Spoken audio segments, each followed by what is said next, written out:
Quería preguntarles si alguno de ustedes está familiarizado con el concepto de matripuntos. O sea, sí, ese es el sistema que tienen en la casa. Concepto de matripuntos. Cada vez lo escucho más. Son todas esas cosas que se hacen, ¿cierto? En casa, en el marco de una relación matrimonial, que de alguna manera van ganando a través de méritos, puntos, que son canjeables, ¿cierto? Puntos canjeables. Espero que su mente no piense solamente en una cosa, sino que esos puntos canjeables pueden ser utilizados de muchas diferentes maneras. He visto que a veces algunos los utilizan para pedir algún permiso, para tener una concesión, ¿cierto? Para tener una atención especial o una licencia o demás. Los matripuntos. Para quienes de pronto no estaban familiarizados con ello, ahí se los presento, ¿sí? Matripuntos.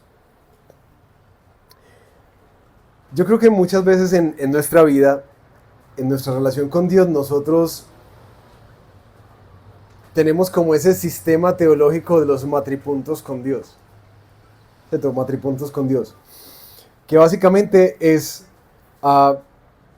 el deseo de querer estar bien con el Señor. Porque muchos de nosotros, sea que vienen de un contexto cristiano, católico o no tienen ningún tipo de filiación religiosa, hay algo dentro de nuestra conciencia como que nos empuja a estar en paz, tranquilos con nuestro Creador. ¿Cierto que sí? No importa que tú seas cristiano o no cristiano. Hay algo que impulsa dentro de nosotros a estar bien con el Señor, con nuestro Creador. Así que nosotros empezamos a tejer esta idea dentro de nuestra mente y de nuestro corazón de que también tenemos que ganar puntos con Dios. Entonces, básicamente, ¿cómo funciona en nuestra escala con el Señor? Nuestra obediencia y nuestras buenas acciones de misericordia o ayuda nos hacen ganar puntos con Dios. Pero también las cosas en las que sabemos que a Dios no le agradan o que Dios nos ha pedido hacer y nosotros no hacemos, nos hacen ¿qué? Perder puntos con Dios. ¿Les suena familiar eso así? ¿Cierto que sí? Casi todos nosotros vivimos de esa manera. Eso es algo que está arraigado en nuestro corazón. Tenemos una teología de matripuntos con Dios. El problema, mis hermanos, es que esto suele ser algo muy agotador y también muy frustrante. ¿Por qué? Dame un segundo.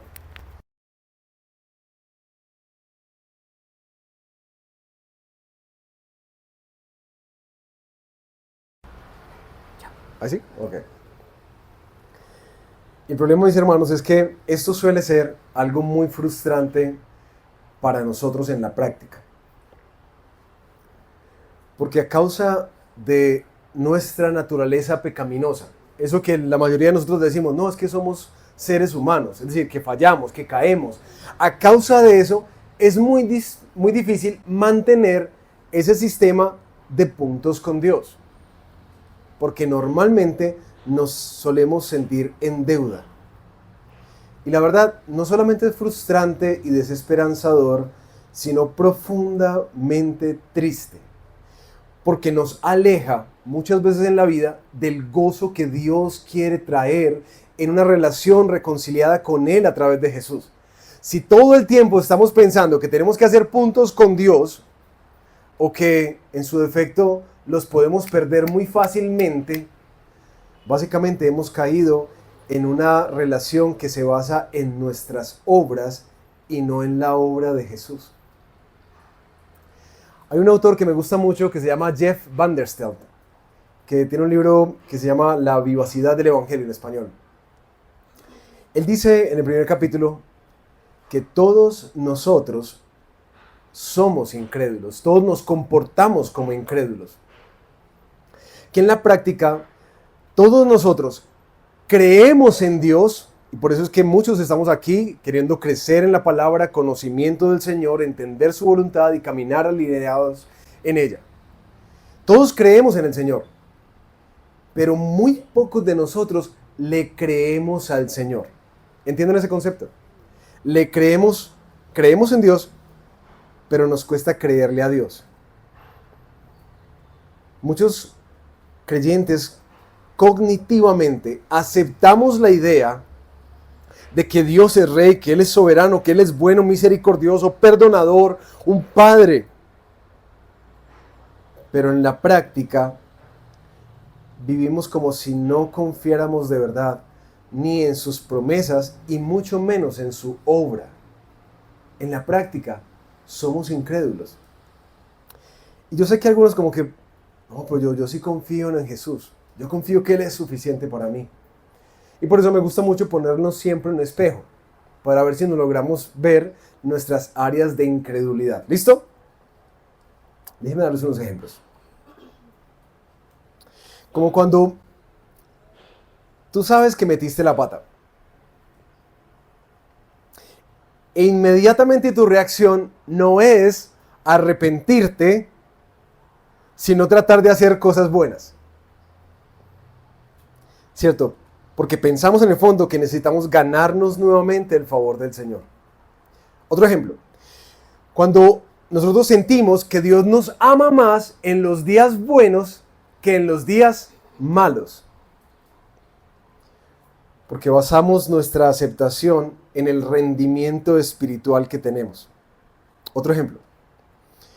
Cuando nosotros empezamos esta dinámica de evitar a Dios, y evitamos orar, evitamos acercarnos a su palabra, porque nos sentimos indignos.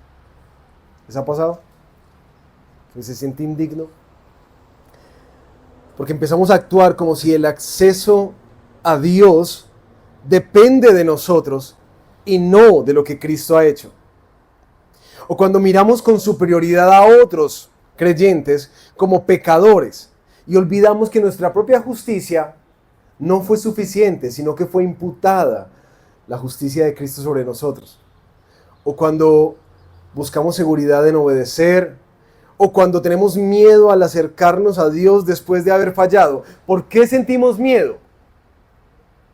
Porque no hemos hecho suficiente. O cuando le predicamos a otros la gracia del Señor, pero nosotros mismos constantemente nos condenamos y escuchamos esa voz que nos acusa dentro. Cuando experimentamos esta ansiedad porque tenemos que hacer algo para Dios, y queremos servirle a Dios, porque de alguna manera es solamente cuando servimos que sentimos que estamos bien con Dios. ¿Les suena conocido eso? O uno muy común, cuando nosotros pensamos que el sufrimiento que está viniendo a nuestra vida, ese desempleo, esa enfermedad, ese choque, es porque nosotros hicimos algo más y Dios nos está castigando. Mis hermanos, eso es el pan de cada día para mí como pastor. Lo escucho todo el tiempo en nuestra iglesia. Así que yo sé que sí, la gran mayoría de ustedes creen en Dios, pero también sé que como yo, la gran mayoría de ustedes no le creen de verdad a Dios. Porque constantemente estamos tratando de presentarnos como suficientes y cuando no lo hacemos, cuando no ganamos esos matripuntos con Él, en última sentimos que estamos en deuda y tenemos que compensarlo de alguna manera. Pero muchas veces el último lugar al que corremos es hacia la cruz. El último lugar al que corremos y pensamos, al que nuestra mente va, es a recordar que ya fuimos aceptos en el amado. Siempre tratamos de compensar. ¿Se sintieron identificados al menos con una? ¿Sí? Bueno, entonces he logrado mi cometido. Nosotros luchamos con una profunda incredulidad en nuestro corazón. Y lo complejo de eso, mis hermanos, es que eso determina mucho de tu experiencia en tu caminar con tu buen Padre. La mayoría de nosotros experimentamos mucha culpa constantemente con Dios. Mucha culpa. Y la verdad es triste porque no solamente nos perdemos del gozo que quiere traer el Evangelio, las buenas noticias de Jesús a nuestra vida, sino que no podemos experimentar la vida y la vida en abundancia y plena que Él prometió cuando confiábamos en Él. Literalmente nos comportamos como religiosos y olvidamos en medio de nuestro pecado que Cristo vino a salvar era a lo que se había perdido. O sea, a ti y a mí. Yo espero que esta mañana, mis hermanos, el Señor nos dé la gracia de poder acabar un poquitico más con esa arraigada incredulidad en nuestro corazón. Porque ¿saben qué? Eso no solamente cambia la manera en que nos relacionamos con Dios, sino que va a alterar toda nuestra vida. Toda nuestra vida es alterada por esa paz que viene al corazón de aquel que se siente profunda y completamente perdonado por Dios a través de la obra de Cristo Jesús. Y eso es lo que yo quiero que el Señor nos ayude a entender un poquitico más hoy. Un poquitico más hoy. Y créeme, esto no es para el que recién está llegando y empezando su viaje con el Señor Jesús. Esto que les quiero predicar es algo que yo constantemente me lo tengo que recordar, porque todos esos patrones de incredulidad los tengo yo y tengo que resistirme a ellos, porque siempre me roban el gozo de la salvación. ¿Qué tal si oramos y les pedimos juntos al Señor que nos dé esta gracia de ver destruida un poco más esa barrera de la incredulidad que no nos deja experimentar el gozo y la libertad que Cristo quiere traer a nuestra vida? Oremos.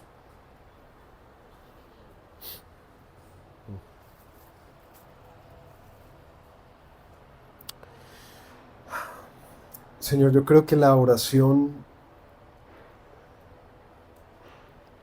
que más podría representar mi corazón,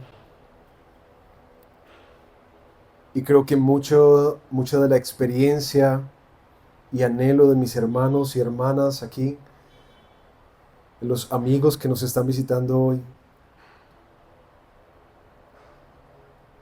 es esa oración del hombre que se acerca con el hijo endemoniado.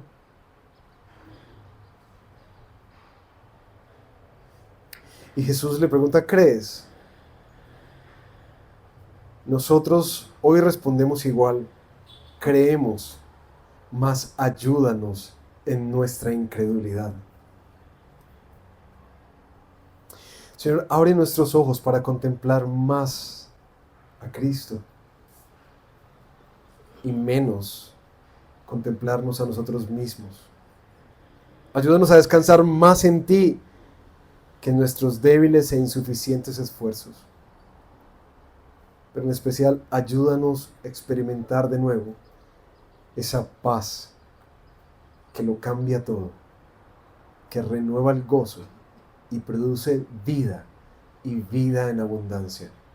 Esa que nos hace, como decía el apóstol Pablo, sentirnos plenos, completos, satisfechos, llenos, solo en Cristo Jesús. Amén. Amén. Bueno, queridos, vamos a abrir nuestras Biblias. En el texto de Romanos, estamos en una serie de predicaciones en el libro de Romanos y hoy vamos a hacer la segunda parte de la predicación que vimos hace 15 días con Jonathan, que estaba predicando acá, que hablábamos de la justificación por la fe. Así que abran Romanos 4 y vamos del versículo 13 al versículo 25.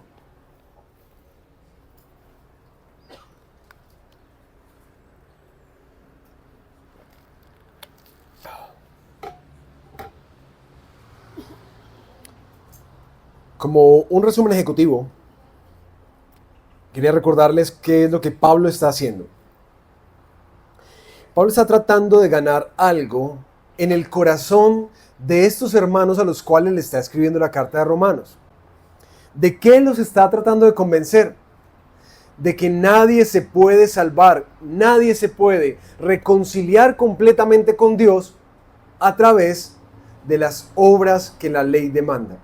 Que la salvación solamente es por medio de la fe. Que su relación con Dios no depende de los méritos, de cumplir la ley, de hacer cosas para Dios. Él está gastando mucha tinta, tratando de ayudarles a entender que ellos no tienen lo que se necesita. Eso es lo que está tratando de hacer Pablo. Parece que ese problema del legalismo es muy arraigado en el corazón del ser humano, ¿no? Es muy arraigado. Que a veces es más fácil, como decía un autor, hacer entrar al hijo menor de la parábola a la fiesta que hacer entrar al hijo mayor de la parábola. Recapitulando los primeros 12 versículos del capítulo 4, Pablo les dice que la justificación, esa relación restaurada con Dios, solo es posible a través de la fe en Cristo Jesús. Y empezó a tejer un ejemplo de aquel que los judíos conocían como el padre de la fe. ¿Quién? Abraham, el padre de la fe. Y les muestra que Abraham fue justificado por la fe y no por las obras. Que de hecho, Abraham fue justificado y puesto en una relación correcta con Dios aún antes de que se circuncidara. Ahora aquí les va a mostrar que de hecho Abraham fue reconciliado con Dios aún antes de la ley. Porque siempre ha sido una reconciliación por la fe. El propósito de Pablo, después de argumentar todas estas cosas que hemos venido estudiando en estos 4 últimos capítulos, desemboca en el capítulo 5, versículo 1. Vayan conmigo ahí en el texto. Por tanto, habiendo sido justificados por la fe, tenemos, ¿qué? Paz para con Dios, por medio de nuestro Señor Jesucristo. ¿Qué es lo que Pablo quiere producir en los lectores de la carta de Romanos? Paz. Que estén tranquilos, que ya Dios está en paz con ellos a través de la fe que han puesto en Cristo Jesús.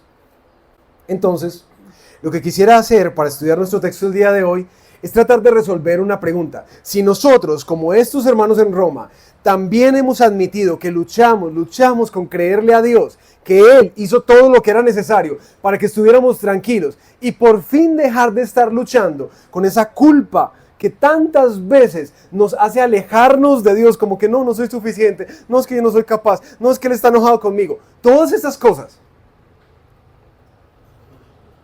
Lo que quiere Pablo es que sean derribadas. Por eso, la pregunta que queremos resolver hoy es: ¿cómo vencemos nuestra arraigada incredulidad? ¿Cómo es que eso se hace? ¿Cómo es que yo tumbo eso para ver si por fin soy libre? Y por fin puedo disfrutar mi relación con Cristo, mi relación con el Padre. Y vamos a ver 4 cosas. Primero, debemos renunciar a nuestras obras como medio para alcanzar esto. Segundo, debemos abrazar la gracia del Señor gratuitamente. Tercero, necesitamos aprender a confiar con esperanza. Y cuarto, lo más importante, necesitamos aprender a descansar en Cristo. Así que, arranquemos con la primera. ¿Listo? Antídoto para nuestra arraigada incredulidad. Primero, renunciemos a nuestras propias obras. Lean conmigo los versículos 13 al 15. Porque la promesa a Abraham o a su descendencia de que él sería heredero del mundo no fue hecha por medio de la ley, sino por medio de la justicia de la fe. Porque si los que son de la ley son herederos, vana resulta la fe y anulada la promesa. ¿Por qué? Porque si solamente los judíos que tienen la ley son los herederos, entonces eso anularía la fe y la promesa. Versículo 15. Porque la ley produce ¿qué? ira. ¿La ira de quién? La ira de Dios, nos dijo Romanos capítulo 1, versículo 18, ¿no? Pero donde no hay ley, tampoco hay transgresión. Aquí Pablo está tejiendo esta idea para ayudarles a los hermanos a entender, esos que estaban tan arraigados, no, pero pastor, no me venga a decir que uno no tiene que hacer cosas, porque ahí tenemos la palabra del Señor, ahí tenemos la ley de Dios, ahí tenemos los sacramentos del Señor, no me diga que no tenemos que hacer nada, porque Dios claramente ha mandado cosas. Eso es lo que los judíos estaban alegando. Como tenemos la ley y tenemos la circuncisión, ¿cómo así? Eso también tiene que estar en el paquete. Y Pablo, con una gracia, les ha ayudado a entender, hermanos, ustedes no se han dado cuenta que a Abraham se le dijo de la boca de Dios, tú y yo estamos bien, antes de que fuera circuncidado. Y antes, 430 años antes de que siquiera llegara la ley de Dios. Antes de que toda esa religiosidad a la cual ellos estaban aferrados apareciera, ya Dios le había expresado a Abraham, tú has sido perdonado. Tú y yo estamos bien. Pero ¿cómo si no hizo nada? ¿Qué fue lo que hizo? Una sola cosa, creerle a Dios. Y su fe le fue tomada como justicia.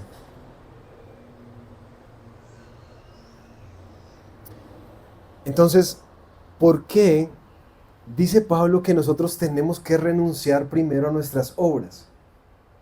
Parece que él tiene muy claro que en el corazón nuestro está arraigado ese tema de nosotros hacemos y Dios nos compensa. Nosotros dejamos de hacer y Dios nos castiga. ¿Sí? Eso está arraigado en el corazón. El concepto que versículos antes había hablado de trabajo y salario. Así solemos relacionarnos con Dios. Nosotros hacemos, Él nos compensa. Nosotros dejamos de hacer, Él nos castiga. Y Pablo les ayuda a entender por qué. Porque no es posible que estemos bien con Dios a través de las obras que la ley nos demanda. Porque en capítulos anteriores, ¿recuerdan cuál es el papel que tiene la ley en el corazón del ser humano? Evidenciar nuestro pecado. Romanos capítulo 3 nos mostró que en últimas la ley lo que hace es mostrarnos la belleza del carácter santo de Dios, pero asimismo nuestra profunda incapacidad de cumplir todo lo que Dios demanda de nosotros.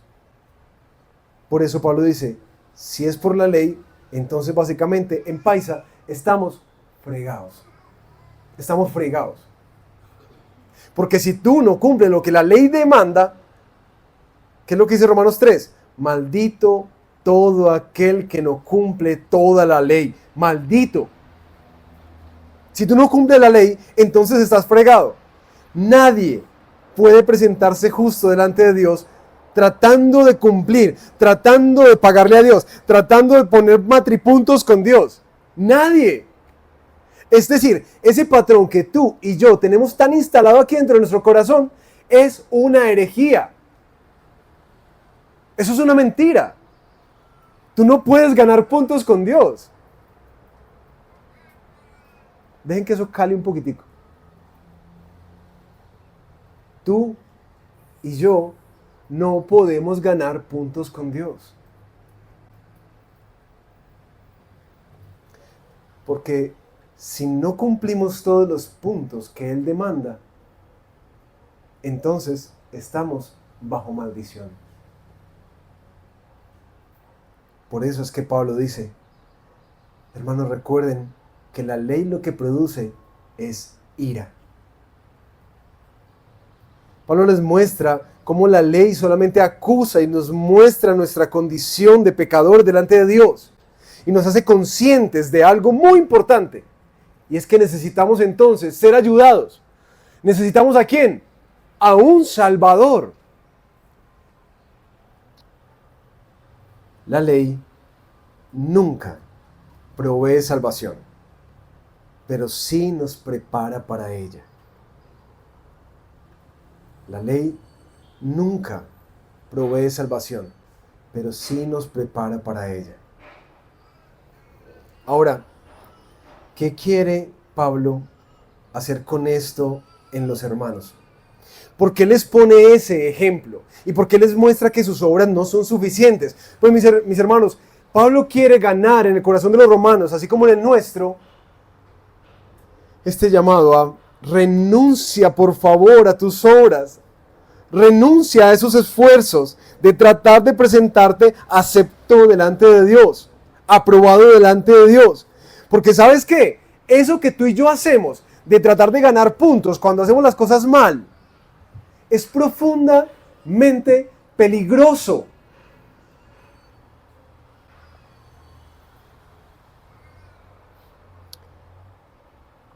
De hecho, el mismo autor Pablo le dice a los Gálatas en el capítulo 5, versículo 4, ustedes de Cristo se han separado, ustedes los que procuran ser justificados por la ley, de la gracia han caído. Escucha esto. Cuando tú y yo manejamos esta teología de puntos con Dios, de hacer obras para presentarnos aceptos y aprobados delante de Dios, no solamente es que no le estamos creyendo a Dios, de hecho, estamos construyendo un sistema diferente al que Él ha propuesto a través de su Hijo. Y Pablo le dice a los Gálatas, mis hermanos, entonces cayeron de la gracia. De Cristo se están separando. Pablo está tratando de ayudarles a entender a ellos que es muy peligroso esta teología de las obras. Porque en últimas, tú estás diciendo, Jesucristo no es suficiente, necesito hacer algo más. Y de la gracia caemos.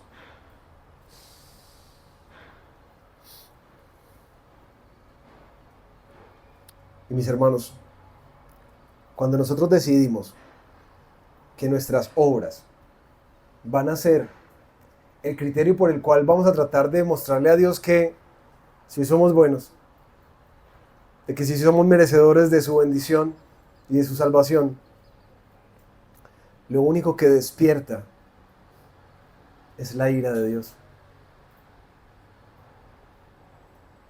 Literalmente, como reza el dicho coloquial, por hacer bonito, hacen. Y creo que uno debería repetirse eso. Por hacer bonito con Dios, termina siendo feo.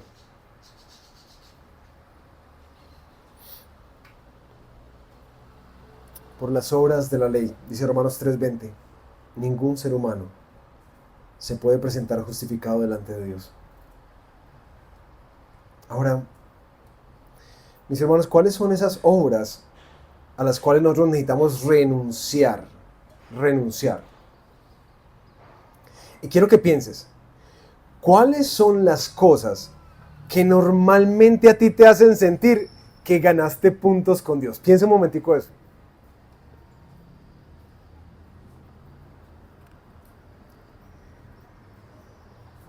Porque quiero que tengas muy clara cuál es tu teología y qué es lo que tú estás creyendo, para que seas consciente a qué tienes que renunciar. Piensa un momento. ¿Qué es lo que a ti como que te hincha el pecho? Te hace sentir como fresquito, como tranquilito. ¿Qué es lo que te hace sentir una mejor persona? ¿Qué es lo que te hace sentir que te puedes acercar a Dios y pedirle y Él te va a responder? ¿Qué es? ¿Qué es? Y por favor, sé honesto contigo mismo. ¿Qué es?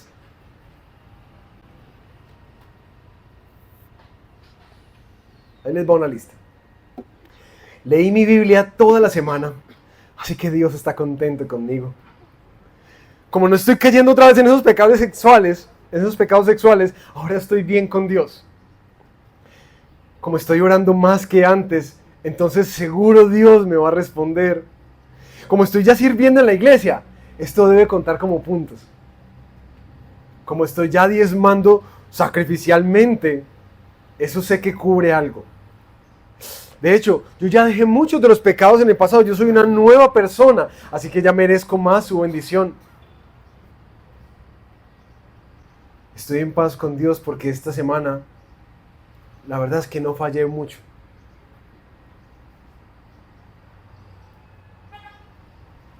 No me están saliendo las cosas bien. ¿Será que seguramente algo hice mal y Dios me está castigando? Bueno, la lista puede ser muy larga. Mis hermanos, la primera invitación para que podamos salir de la arraigada incredulidad es que sí necesitamos soltar todas esas estructuras que nos hacen sentir que ganamos puntos con Dios. Nosotros necesitamos soltarnos, dejar de lado esas obras que tratamos de hacer para ganar puntos con el Señor. Y yo no estoy diciendo que dejes de orar, ni de ir a la iglesia, ni de servir, ni de ofrendar, ni de nada de eso. Yo estoy diciendo que no hagas eso por tratar de ganar algo de Dios, porque esa no es la motivación correcta. De hecho, te pone en un lugar peligroso. La invitación es como Pablo le decía a los filipenses en el capítulo 3, mis hermanos, todo lo que yo tenía como una ganancia, todo lo que me hacía hinchar el pecho, lo que me hacía sentir seguro, que estaba bien con Dios, todo eso, ¿saben qué es? Basura. Literalmente, el término es estiércol. Todo eso no sirve ya para nada. Si lo comparo con el valor de conocer a Cristo. Eso es lo primero que tiene que pasar. Que tu sistema de obras renuncies a él. Renuncia a eso. Porque no solamente es un lugar peligroso que puede levantar la ira de Dios contra ti, sino que también te aleja de la preciosa esperanza del Evangelio. Y Pablo deja esa pildorita, pero donde no hay ley, tampoco hay transgresión. Así que levanta la pregunta como, entonces, ¿qué necesitamos? Yo me desligo de esto, pero nosotros somos como los miquitos, ¿cierto? Si no soltamos una rama, si no sabemos que vamos a coger otra. Entonces, si suelto mis obras, pastor, ¿de dónde me agarro? ¿De dónde me agarro? De Cristo. Y ahí nos lleva al segundo paso para vencer nuestra incredulidad. Abraza la gracia. Versículo 16. Por eso es por fe, para que esté de acuerdo con la gracia, a fin de que la promesa sea firme para toda la posteridad, es decir, para toda su herencia, su descendencia, no solo a los que son de la ley, sino también a los que son de la fe de Abraham, quien es padre de todos nosotros, como está escrito. De hecho, padre de muchas naciones, delante de aquel en quien creyó. Es decir, ¿en quién creyó? En Dios, que da vida a los muertos y llama a las cosas que no son como si fueran.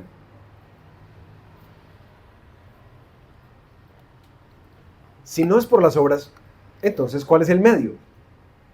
Pablo dice, por eso, es decir, por esta razón, mis hermanos, es por la fe. ¿Cuál razón? Que es que las obras de la ley siempre te vas a ver culpable. Nunca va a ser suficiente. Por esa razón, la salvación siempre ha sido por la fe. Siempre. No es, mi querido hermano y hermana, lo que tú y yo hacemos lo que nos reconcilia con Dios. Es lo que Él ha hecho en Cristo, lo que nos pone en la relación correcta con Él. Es por gracia, le recuerda Pablo. Si la ley te acusa, en últimas uno sabe que uno no merece el amor del Señor, que uno no merece su favor, que uno no merece su cuidado ni su paternidad. Uno no merece eso. Por eso es por gracia, les recuerda Pablo. Nosotros éramos incapaces de salvarnos, lo va a decir más adelante la carta. La reconciliación es solamente un regalo que no merecemos. Eso es lo que significa gracia. Un regalo inmerecido. Dios ha decidido reconciliarte contigo y conmigo, hombres y mujeres, que ante el espejo claramente sabemos que somos pecadores. Entonces, ¿cómo Dios lo hace? ¿Y por qué lo hace? Porque Él es un Dios de gracia. Y si es inmerecida, Pablo amplía la sombrilla y dice, entonces, si nadie merece esto, entonces esto es para todos. Si es por la gracia, a través de la fe, entonces no depende de donde yo nazca, ni a qué tribu pertenezco, ni de qué color soy, ni de qué país. Esto es para todo el mundo. Porque todos estamos destituidos de la gloria de Dios. Nadie alcanzará esa meta que Él pide, solamente por medio de la fe. Así que Pablo dice, esto no solamente es para Abraham, sino para toda su descendencia, para todas las naciones de la tierra, para todo el mundo. Hay esperanza a través de Cristo Jesús. Ahora, hay una declaración que Pablo hace aquí que a mí me generó como tanta esperanza. Dice, Abraham creyó en el que podía dar vida a los muertos y llamar a las cosas que no son como si fueran. Y una de las cosas que Pablo quiere ayudarnos a entender es que estar bien con Dios no se refiere entonces al tipo de fe que tienes o la cantidad de fe que tienes, sino que se refiere al tipo de Dios que tienes. Te lo repito. Pablo está diciendo que la reconciliación con Dios no es por el tipo de fe que tienes o la cantidad de fe que tienes, sino el tipo del Dios que tienes. Porque el Dios en quien estás poniendo tu esperanza es uno que tiene la capacidad de darle vida a lo que está muerto y llamar a lo que no es como si ya existiera. Él habla y las cosas existen, las cosas pasan. Abraham creyó que Dios podía hacer cosas muchísimo más allá de lo que él pensaba, de lo que él oraba. Él creyó que Dios le podía dar vida a los muertos. Cuando Dios le dijo, sacrifica a tu hijo. Dijo, pues lo voy a sacrificar. ¿Por qué? Dice Hebreos, porque él creía que Dios podía darle vida de nuevo. Porque él sabía que él podía hacer de su descendencia como las estrellas y como el polvo de la tierra y extenderlo cuando era un hombre estéril. Por el Dios en quien creía. Él sabía que Dios no tenía limitaciones. Que Dios puede llamar las cosas que no son, como si fuesen. Noten que el elogio de la fe no descansa en, si Abraham, tremendo hombre para creer. No. El elogio de aquí está en ¿quién? En el Dios que él creyó. Abraham solamente puso su confianza en la magnificencia del Dios que lo llamó de su tierra y de su parentela para hacer un plan nuevo con él. ¿Y por qué importa esto? Mis hermanos, porque muchas veces nosotros nos preguntamos si lo que nos falta es fe. ¿Cierto? Ay, no, pastor, es que yo no tengo fe.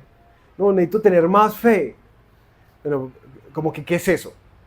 ¿Cierto? ¿Qué es eso? Y por favor, hágame entender cómo es que uno produce fe. Piénselo. ¿Cómo se maquila la fe?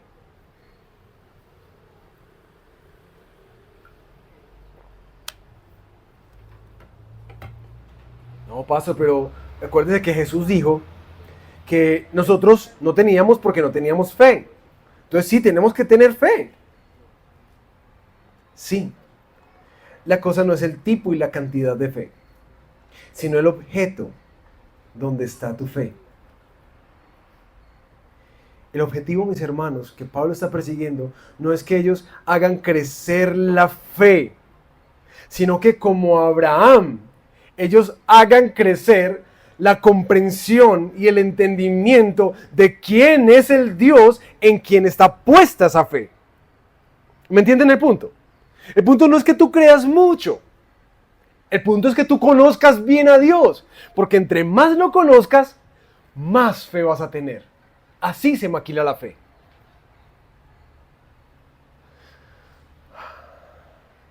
Ahora, para vencer nuestra incredulidad, necesitamos renunciar a nuestras obras como un medio de justificación, abrazar la gracia por medio de la fe, es decir, creerle a Dios.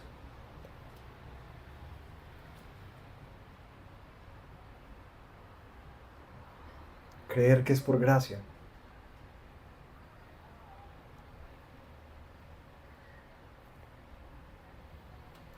Si Pablo ya nos mostró que las obras son insuficientes, entonces, mis hermanos, ¿qué debemos hacer?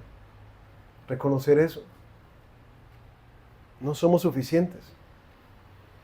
Somos pecadores. Somos humanos. Y bueno, decir que soy humano no me libra de ser culpable, ¿sí? Aclaremos eso.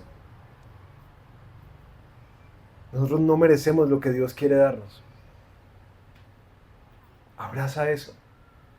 Abraza la realidad de tu insuficiencia, para que entonces puedas entender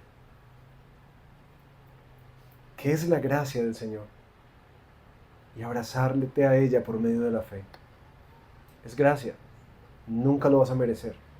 Por favor, entiende esto, nunca lo vas a merecer, nunca va a ser suficiente. Y yo sé que eso es duro para nosotros que hemos formado y nos hemos sido criados en una teología de logros. Pero entiende, nunca vas a ser suficiente.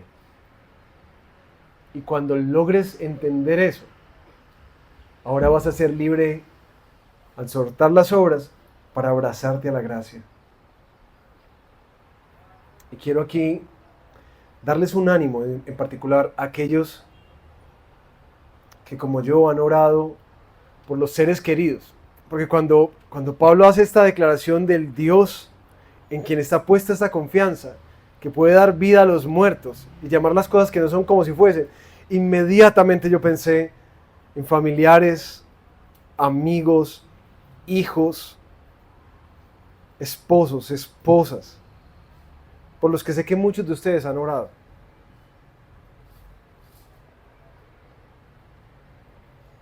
Y yo sé que si son como yo, han cargado un peso pesado de responsabilidad, de sentir que lo estás haciendo mal, que es que no lo estás haciendo bien, que no eres suficiente para salvar a esta persona, para que ella pueda entender a Cristo, para que ella pueda entender la oferta de Dios y el llamado a que se reconcilie. Pero quiero que descansemos juntos en eso. Es Dios el que da vida a lo que está muerto. Es Dios el que puede hablar y llamar las cosas que no son como si fueran. Por eso es que tenemos esperanza. Para los hijos por los que sé que muchas de ustedes, mamás y papás, están orando. Esposos y esposas que están aquí orando por su pareja.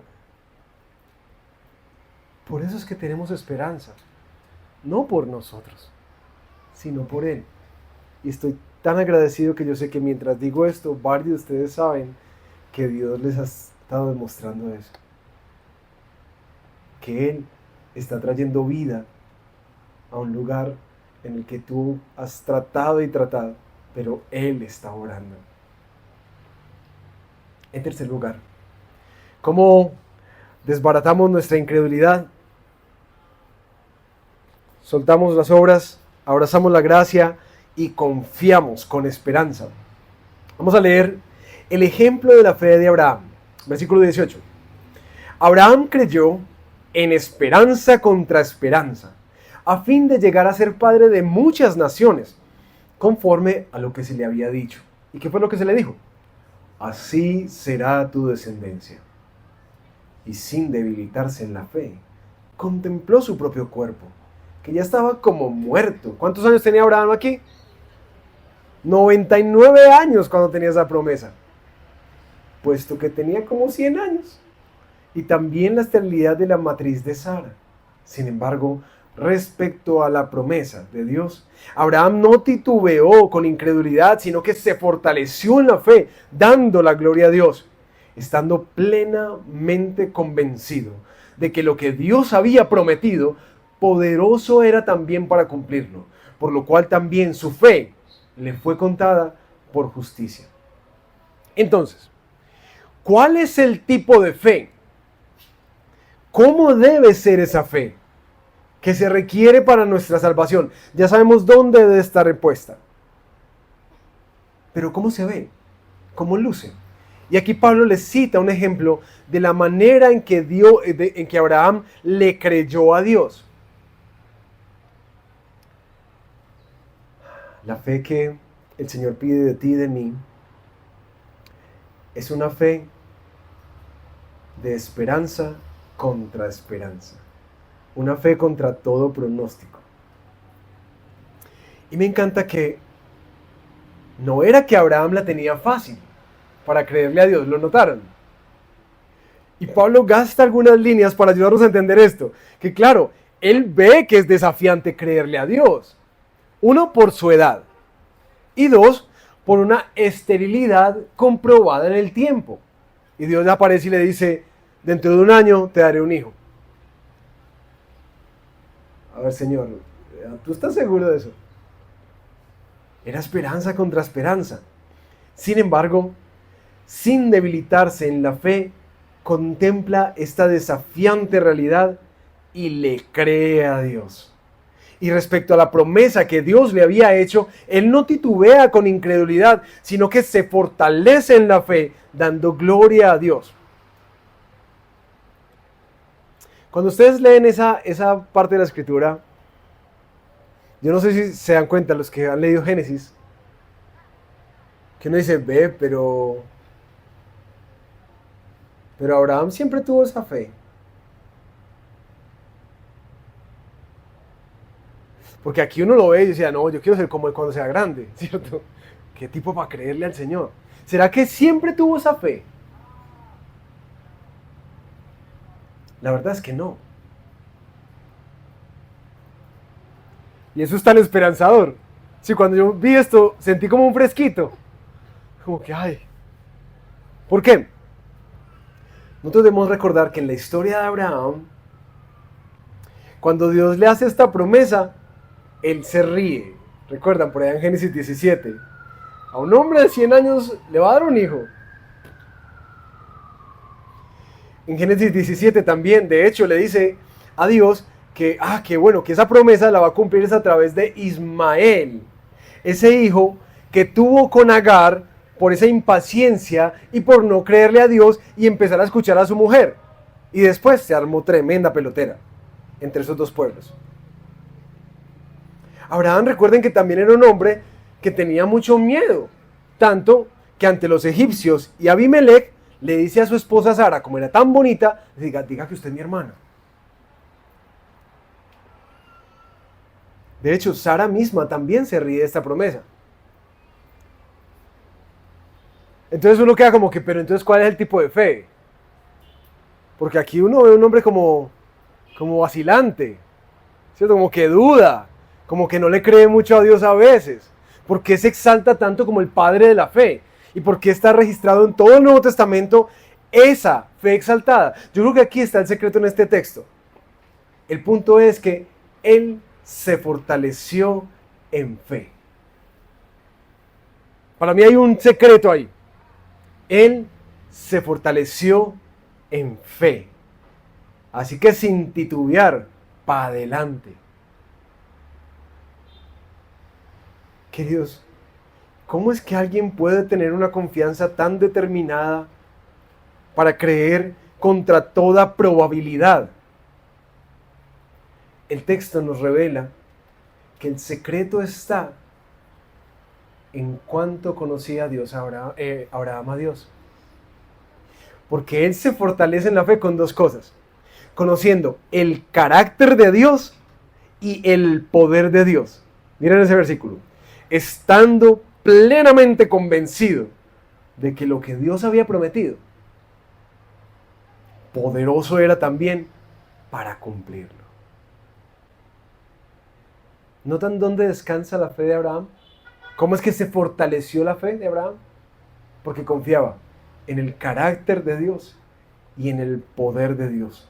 Que Dios siempre cumple sus promesas y tiene el poder para cumplirlas. Por eso se fortaleció, aunque tantas veces titubeó. se fortaleció en la fe. Ese tipo de fe es el que es contada por justicia. No es el tamaño de la fe, sino el objeto de la fe. No es lo que Abraham hace, sino en quién Abraham confía. Eso es lo que le es contado como justificación. Bueno, yo quisiera hacer una nota aquí, mis hermanos. Yo sé que varios de nosotros, de diferentes trasfondos, hemos a veces visto este texto y hemos tomado, a veces en algunas Biblias está en rojito, lo hemos tomado como una promesa para nosotros, ¿sí? Como que, claro, lo que Dios promete, poderoso es para cumplirlo. Y a veces hemos hecho un abuso de esas líneas para diferentes promesas o certezas que tenemos de lo que Dios hará, las reclamamos una y otra vez. Sin embargo, en el texto, yo quiero recordarles que está citada específicamente para hablar de una promesa, de la promesa de salvación. Porque a veces, queridos, yo he tenido que caminar con algunos de ustedes en procesos dolorosos de desilusión, porque es que Dios me prometió que me iba a sanar, o Dios me prometió que me iba a dar esta pareja, o Dios me prometió que me iba a bendecir con esto. Y cazamos promesas que no sé, a veces a ciencia cierta, de dónde salieron esas promesas. Y le reclamamos a Dios, tú dijiste que me darías esto. Mis hermanos, quisiera llamar la atención a que tengan cuidado con eso. Tengamos cuidado con eso.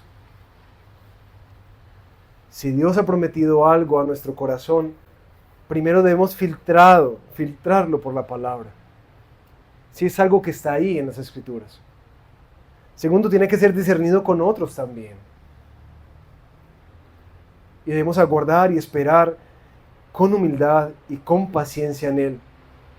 Pero no quisiera que de alguna manera estuviéramos reclamándole a Dios por promesas que de pronto otras personas nos hicieron.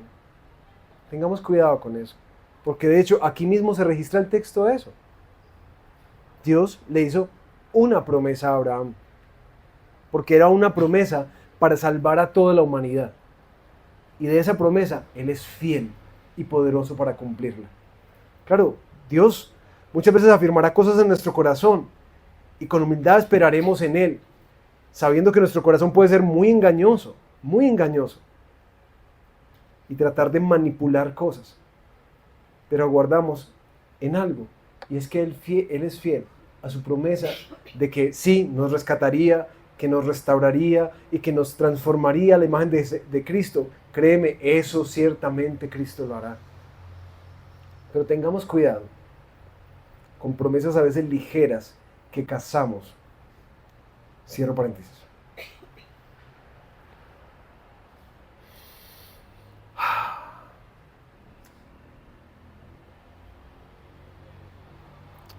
Por último, ¿cómo vencemos nuestra incredulidad? Ya soltamos las obras, abrazamos la gracia, confiamos en Él. Por último, descansamos en Cristo. Versículo 23. Y no solo por Él, es decir, por Abraham fue escrito, que le fue contada, sino también por nosotros, a quienes será contada, como los que creen en aquel que levantó de los muertos a Jesús nuestro Señor, que fue entregado por causa de nuestras transgresiones y resucitado para nuestra justificación.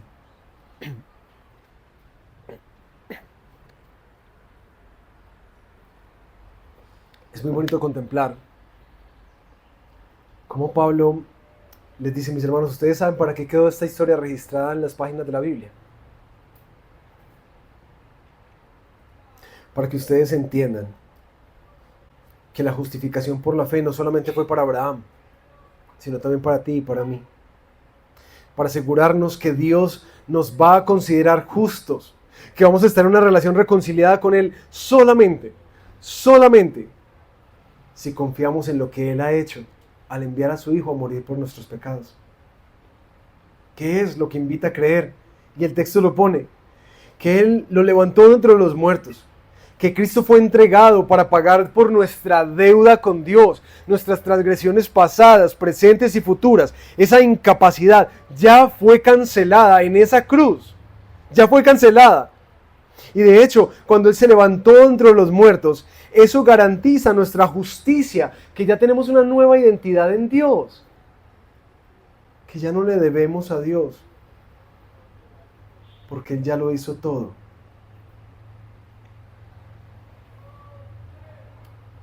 Ahora, hay un término con el que quiero terminar. Y es un término que ha estado utilizando Pablo a lo largo de la carta. Y aquí lo repite 2 veces en una sola línea. Pablo dice que la fe de Abraham le es contada como justicia. Y no solamente es para él que es contada, sino para nosotros nos es contada por justicia.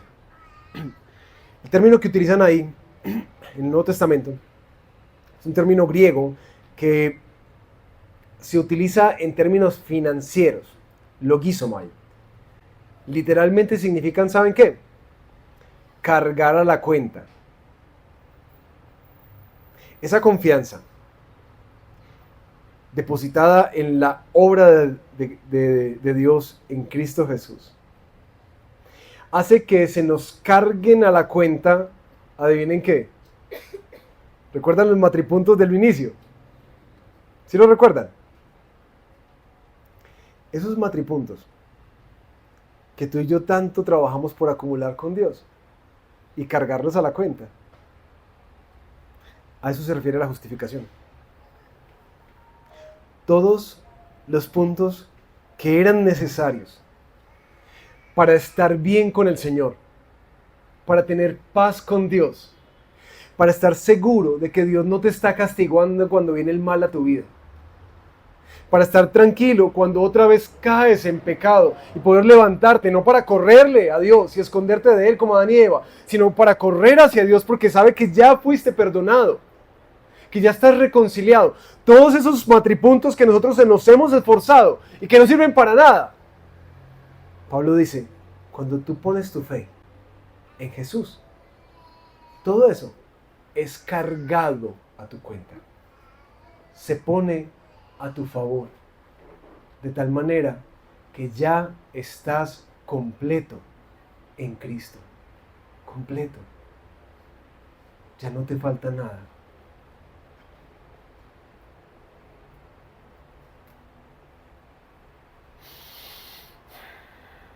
Por eso, mis hermanos, yo creo que como comenzamos orando, terminamos orando. Señor, creo, mas ayuda a mi incredulidad. Hoy queremos renunciar a nuestras obras para tratarnos de hacernos aceptos a ti. Hoy queremos abrazar esta gracia al reconocernos pecadores, indignos e incapaces. Hoy queremos confiar en tu poder para salvar y descansar en el Cristo, en lo que ya ha sido hecho a nuestro favor. Y antes de tomar un tiempo para adorar al Señor juntos,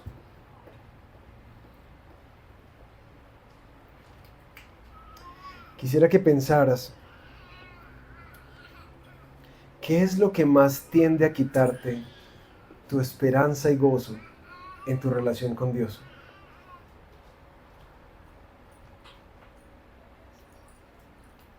¿Qué es lo que más tiende a quitarte tu esperanza en Cristo?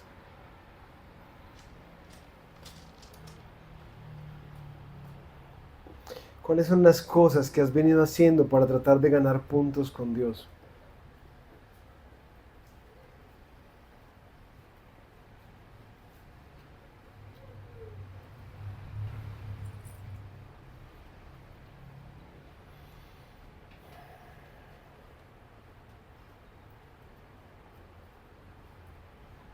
Porque yo quiero invitarte hoy a dar un paso más adelante,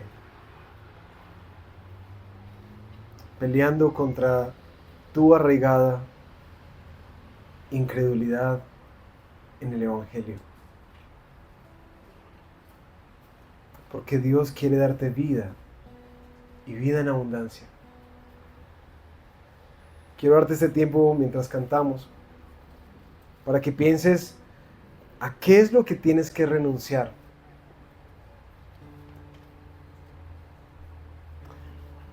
¿De qué manera esta semana podrías abrazar esa gracia inmerecida de parte de Dios por ti? Esa que te das realmente más cuenta de ella cuando más indigno te sientes delante del Señor.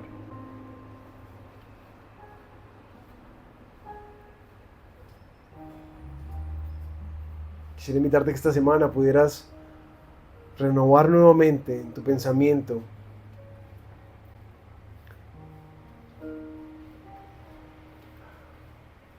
el carácter de Dios en quien tú has creído. Y como les decía hace algunas semanas, permitiendo que el pecado quiebre tu corazón, pero que no quiebre tu esperanza en el Evangelio. Y anhelo que esta semana puedas descansar más en Cristo. Renovar el gozo de su salvación sobre tu vida. Disfrutar de esta relación reconciliada con el Padre. Para poder ver la vida con esperanza. Eso te lo pedimos, Padre, en el nombre de Jesús. Amén.